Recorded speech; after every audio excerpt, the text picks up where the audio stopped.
Free video ക്ലാസുകൾക്കായി subscribe ചെയ്യുക. നോട്ടിഫിക്കേഷൻസിനായി bell icon click ചെയ്യുക. Talent അക്കാഡമിയിലെ online ക്ലാസ്സിലേക്ക് ഏവർക്കും സ്വാഗതം. എൻ്റെ പേര് ആനന്ദ്. ഞാൻ പഠിപ്പിക്കുന്നത് എക്കണോമിക്സ്. എക്കണോമിക്സിലെ പഞ്ചവത്സര പദ്ധതികളെക്കുറിച്ചാണ് നാം കഴിഞ്ഞ ക്ലാസ്സിൽ മനസ്സിലാക്കിയത്. ഒന്നാം പദ്ധതിയിലെ പ്രധാനപ്പെട്ട കാര്യങ്ങൾ നാം മനസ്സിലാക്കി. അപ്പോൾ ഒന്നാം പദ്ധതി കാലത്ത് നടപ്പിലാക്കിയ പ്രധാനപ്പെട്ട 4 ജലസേചന പദ്ധതികളെക്കുറിച്ച് നമുക്ക് ഇന്ന് പഠിക്കാനുണ്ട്. അപ്പോൾ ആ ജലസേചന പദ്ധതിയിൽ നിന്ന് നമുക്ക് ഇന്നത്തെ ക്ലാസ് ആരംഭിക്കാം.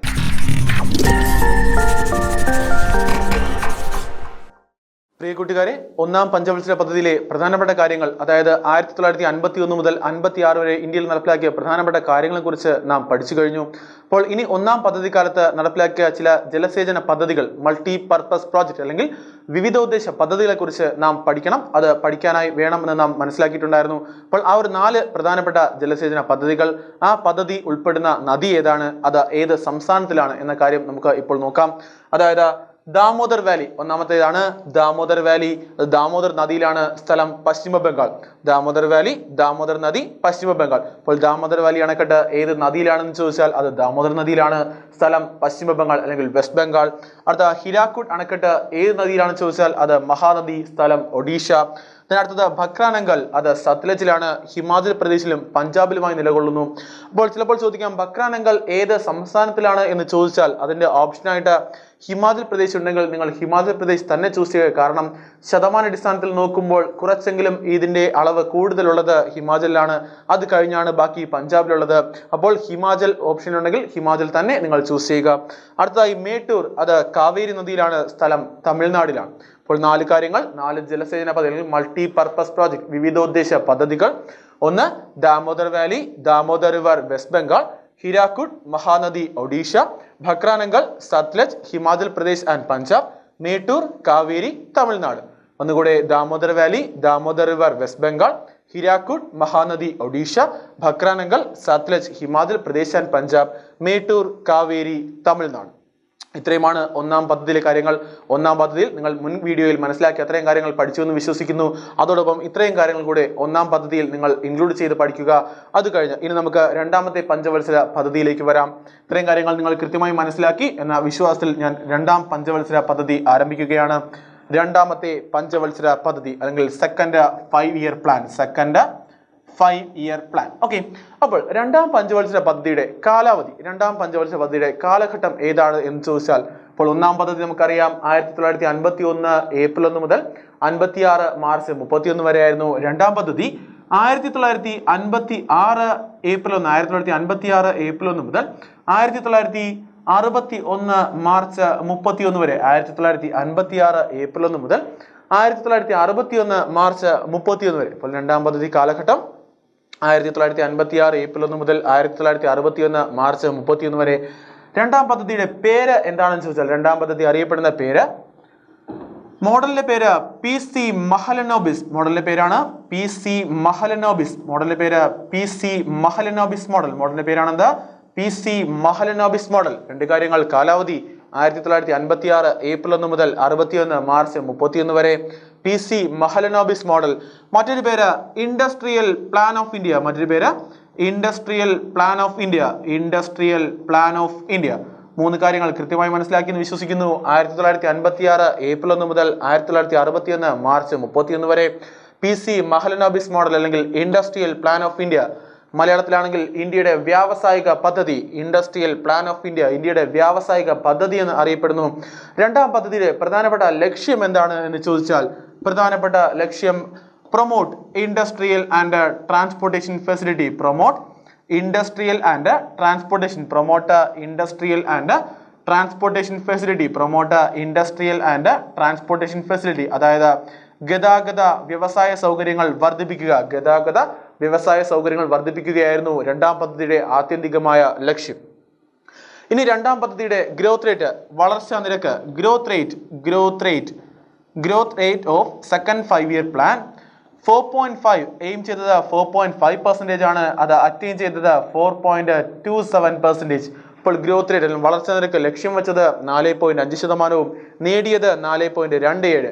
ലക്ഷ്യം വെച്ചത് 4.5%, നേടിയത് 4.27%. അപ്പോൾ ഇത്തരം കാര്യങ്ങൾ ഗ്രോത്ത് റേറ്റ് വളർച്ചാ നിരക്ക് ലക്ഷ്യം വെച്ചത് 4.5, നേടിയത് 4.27.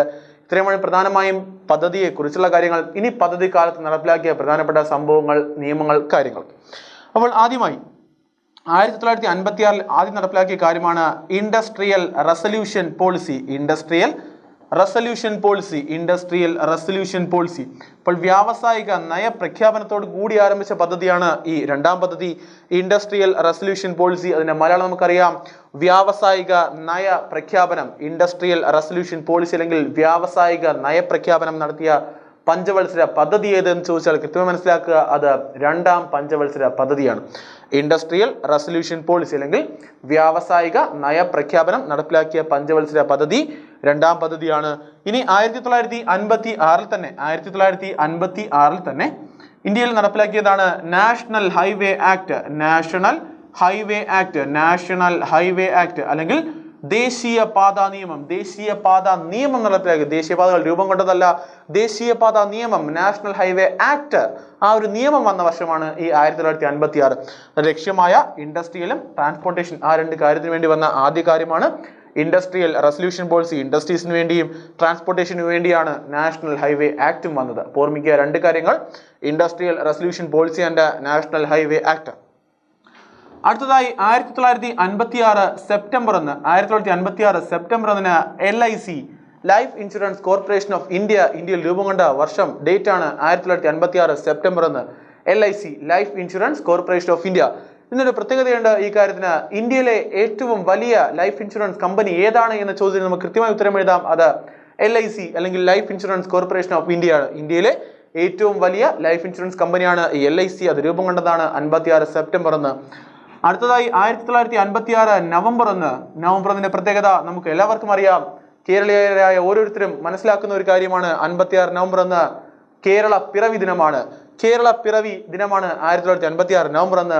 അന്ന് കേരളം ഉൾപ്പെടെ എത്ര സംസ്ഥാനങ്ങളുടെ പിറവി ദിനമാണ് ഈ ദിനം എന്ന് ചോദിച്ചാൽ നമുക്ക് പറയാം 14 സംസ്ഥാനങ്ങൾ, 6 യൂണിയൻ ടെറിട്ടറി അല്ലെങ്കിൽ കേന്ദ്ര ഭരണ പ്രദേശവും രൂപം കൊണ്ട തീയതിയാണ് ഈ 1956 നവംബർ 1. ഇപ്പോൾ ഓർമ്മിക്കുക, കേരളം ഉൾപ്പെടെ 14 സംസ്ഥാനങ്ങളും 6 കേന്ദ്രഭരണ പ്രദേശങ്ങളും. എന്തടിസ്ഥാനത്തിൽ എന്ന് ചോദിച്ചാൽ അത് ഭാഷാടിസ്ഥാനത്തിൽ. അപ്പോൾ ലിംഗ്വിസ്റ്റിക് ബേസിൽ ഇന്ത്യയിൽ 14 സ്റ്റേറ്റും 6 യൂണിയൻ ടെറിട്ടറിയും രൂപം കൊണ്ട ഡേറ്റ് ആണ് 1956 നവംബർ 1. അപ്പോൾ 14 States and 6 union territories formed based on linguistic base എന്നറിയപ്പെടുന്നു ഈ ഡേറ്റ്. 1956 നവംബർ 1. 14 സംസ്ഥാനം, 6 കേന്ദ്രഭരണ പ്രദേശം ഇൻക്ലൂഡിംഗ് നമ്മുടെ ഈ കേരളം. അടുത്തതായി 1957 വന്ന കമ്മിറ്റിയുടെ പേരാണ് ബൽവന്ത് റായ് മേത്ത കമ്മിറ്റി. ബൽവന്ത്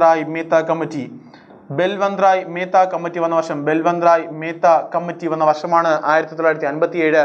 ബൽവന്ത് റായ് മേത്ത എന്ന പേര് കേൾക്കുമ്പോൾ കൂട്ടുകാർക്ക് മനസ്സിലാകും, അതൊരു പഞ്ചായത്തി രാജ് രൂപീകരണ കമ്മിറ്റിയാണ്. അതായത് ത്രിതല പഞ്ചായത്തി രാജ് രൂപീകരണ കമ്മിറ്റിയാണ് 1957 വന്ന ബൽവന്ത് റായ് മേത്ത കമ്മിറ്റി. ആ ത്രിതല അല്ലെങ്കിൽ 3 ടയർ പഞ്ചായത്ത് രാജ് സിസ്റ്റം ഏതൊക്കെയാണെന്ന് ചോദിച്ചാൽ district panchayat, block panchayat, village panchayat എന്നാണ്. അപ്പോൾ district panchayat, block panchayat, village panchayat, അങ്ങനെ 3 തലം ത്രിതല പഞ്ചായത്ത് രാജ് രൂപീകരണ കമ്മിറ്റിയാണ് ഈ ബൽവന്ത് റായ് മേത്ത കമ്മിറ്റി. അപ്പോൾ ബൽവന്ത് റായ് മേത്തയാണ് ഇന്ത്യയിലെ പഞ്ചായത്ത് രാജിന്റെ പിതാവ് എന്നറിയപ്പെടുന്ന വ്യക്തി ആരാണെന്ന് ചോദിച്ചാൽ നമുക്ക് എഴുതാം, അത് ബൽവന്ത് റായ് മേത്ത തന്നെയാണ്. അടുത്തതായി 1958 ഇന്ത്യയിൽ രൂപം കൊണ്ട ഒരു സ്ഥാപനമാണ് DRDO, defence research development organisation. രൂപം കൊണ്ട പഞ്ചവത്സര പദ്ധതി ഏത് എന്ന ചോദ്യത്തിന്റെ ഉത്തരവും അത് രണ്ടാം പദ്ധതി തന്നെയാണ്. അപ്പോൾ 58 DRDO, defence research development organisation രൂപം കൊണ്ട പഞ്ചവത്സര പദ്ധതിയും രണ്ടാം പദ്ധതിയാണ്. 1959 first T V telecasting in India. ഇന്ത്യയിൽ ആദ്യമായി TV സംപ്രേഷണ പരിപാടി ആരംഭിച്ച വർഷവും 1959 അത് രണ്ടാം പദ്ധതി കാലത്താണ്. അപ്പോൾ first TV telecasting programme start ചെയ്ത പഞ്ചവത്സര പദ്ധതി ഏതാണ്, അല്ലെങ്കിൽ ഇന്ത്യയിൽ ആദ്യമായി TV സംപ്രേഷണം ആരംഭിച്ച പഞ്ചവത്സര പദ്ധതി ഏതാണെന്ന് പറയുമ്പോൾ നമുക്ക് എഴുതാം, നമുക്ക് മനസ്സിലാക്കും, അത് രണ്ടാം പഞ്ചവത്സര പദ്ധതിയാണ്.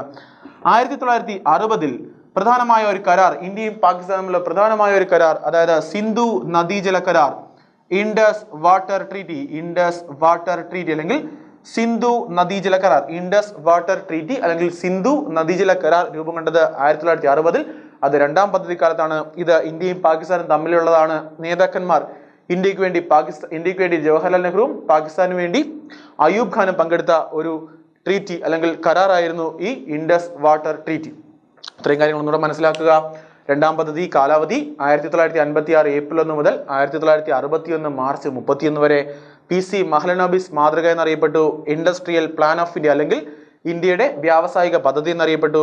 ലക്ഷ്യം promote industrial and transportation facility. ലക്ഷ്യം promote industrial and transportation facility, അതായത് വ്യവസായ ഗതാഗത സൗകര്യങ്ങൾ വർദ്ധിപ്പിക്കുക. ഗ്രോത്ത് റേറ്റ് വളർച്ച നിരക്ക് 4.5 ലക്ഷ്യം വെച്ചു, നേടിയത് 4.27. 1956 ഇൻഡസ്ട്രിയൽ റെസൊല്യൂഷൻ പോളിസി അല്ലെങ്കിൽ വ്യാവസായിക നയ പ്രഖ്യാപനം നടത്തി. 56 നാഷണൽ ഹൈവേ ആക്ട് അല്ലെങ്കിൽ ദേശീയ പാതാ നിയമം നാഷണൽ ഹൈവേ ആക്ട് നടപ്പിലാക്കി. 56 September 1 LIC life insurance corporation of India, ഇന്ത്യയിലെ ഏറ്റവും വലിയ ലൈഫ് ഇൻഷുറൻസ് കമ്പനിയായ LIC രൂപം കൊണ്ടു.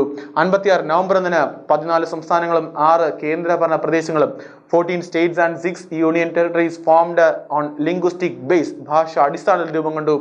57 വന്ന കമ്മിറ്റിയാണ് ബൽവന്ത് റായ് മേത്ത കമ്മിറ്റി, അത് നമുക്കറിയാം. ത്രിതല പഞ്ചായത്ത് രാജ് രൂപീകരണ കമ്മിറ്റിയാണ്. 58 DRDO defence research development organisation രൂപം കൊണ്ടു. 59 ഫസ്റ്റ് TV ടെലികാസ്റ്റിംഗ്, ഇന്ത്യയിൽ ആദ്യമായി TV സംപ്രേഷണ പരിപാടി ആരംഭിച്ച പഞ്ചവത്സര പദ്ധതിയാണ്. 60 ഇൻഡസ് വാട്ടർ ട്രീറ്റി അല്ലെങ്കിൽ സിന്ധു നദീജല കരാർ നടപ്പിലാക്കിയ പഞ്ചവത്സര പദ്ധതിയും രണ്ടാം പദ്ധതി തന്നെയാണ്. ഇനി ഈ പദ്ധതി കാലത്തുള്ള പ്രധാനമായ മൂന്ന് ഇൻഡസ്ട്രീസ് അല്ലെങ്കിൽ വ്യവസായ ശാലകളെ കുറിച്ച് നമുക്ക് പഠിക്കണം. അപ്പോൾ ഇത്രയും കാര്യങ്ങൾ നിങ്ങൾക്ക് മനസ്സിലായി എന്ന് വിശ്വസിക്കുന്നു. ഇത്രയും കാര്യങ്ങൾ നമുക്ക് കൃത്യമായി മനസ്സിലാക്കുക. അത് കഴിഞ്ഞ് പദ്ധതി പ്രധാനപ്പെട്ട 3 ഇൻഡസ്ട്രീസ് അല്ലെങ്കിൽ പ്രധാനമായ 3 ഇൻഡസ്ട്രിയൽ വ്യവസായ ശാലകളെ കുറിച്ച് നാം പഠിക്കുന്നു. അപ്പോൾ രണ്ടാം പദ്ധതി കാലത്ത് വന്ന പ്രധാനപ്പെട്ട വ്യവസായ ശാലകൾ ഏതൊക്കെയാണ് എന്ന് ചോദിച്ചാൽ, ഒന്ന് ദുർഗാപൂർ സഹായിച്ച രാജ്യം ഏതാണ്? Durgapur Britain West Bengal. അടുത്തതായി ഭിലായി റഷ്യ ഛത്തീസ്ഗഡ്.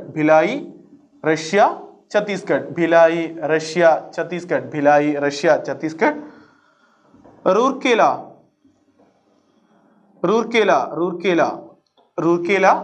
ജർമ്മനി ഒഡീഷ. ഇത് മൂന്ന് മനസ്സിലാക്കണം, കൃത്യമായി മനസ്സിലാക്കുക. ദുർഗാപൂർ ബ്രിട്ടൻ വെസ്റ്റ് ബംഗാൾ, അതായത് ദുർഗാപൂർ വ്യവസായശാല ബ്രിട്ടന്റെ സഹായത്തോടു കൂടി വെസ്റ്റ് ബംഗാളിൽ ആരംഭിച്ചു. ഭിലായി റഷ്യയുടെ സഹായത്തോടെ ഛത്തീസ്ഗഡിൽ ആരംഭിച്ചു. റൂർക്കേല ജർമ്മനിയുടെ സഹായത്തോടെ ഒഡീഷയിൽ ആരംഭിച്ചു. അപ്പോൾ ഒന്നുകൂടെ, ദുർഗാപൂർ ബ്രിട്ടന്റെ സഹായത്തോടെ വെസ്റ്റ് ബംഗാളിൽ ആരംഭിച്ചു. ഭിലായി റഷ്യയുടെ സഹായത്തോടെ ഛത്തീസ്ഗഡിൽ ആരംഭിച്ചു. റൂർക്കേല ജർമ്മനിയുടെ സഹായത്തോടെ ഒഡീഷയിൽ ആരംഭിച്ചു. ഇത്രയുമാണ് രണ്ടാം പദ്ധതി കാലത്തെ പ്രധാനപ്പെട്ട വ്യവസായശാലകൾ. അപ്പോൾ രണ്ടാം പദ്ധതിയിലെ കാര്യങ്ങൾ നിങ്ങൾക്ക് ഏവർക്കും കൃത്യമായി മനസ്സിലായി എന്ന് വിചാരിക്കുന്നു. അപ്പോൾ Durgapur Britain West Bengal, Bhilai Russia Chhattisgarh, Rourkela Germany Odisha. അടുത്തതായി നമുക്ക് പോകാം മൂന്നാം പഞ്ചവത്സര പദ്ധതിയിലേക്ക്. Third 5-year plan.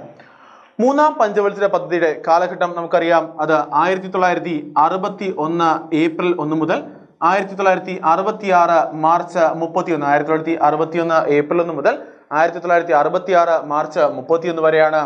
ഈ പദ്ധതിയുടെ പേര്, അതായത് മൂന്നാം പദ്ധതി. നമുക്കറിയാം, മൂന്നാം പദ്ധതി എടുക്കുമ്പോൾ അത് ഏറ്റവും അധികം പരാജയം കൈവരിച്ച ഒരു പദ്ധതിയായിരുന്നു മൂന്നാം പദ്ധതി.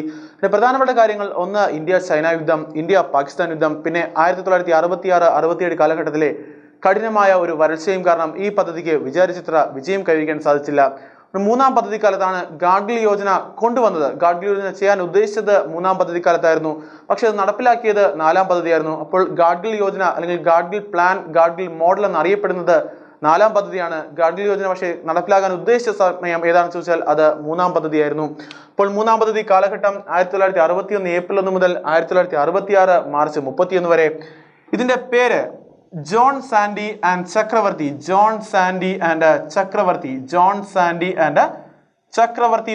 മോഡലിന്റെ പേരായിരുന്നു ജോൺ സാൻഡി ആൻഡ് ചക്രവർത്തി മോഡൽ. ശ്രദ്ധിക്കുക, ജോൺ സാൻഡി ആൻഡ് ചക്രവർത്തി മോഡൽ.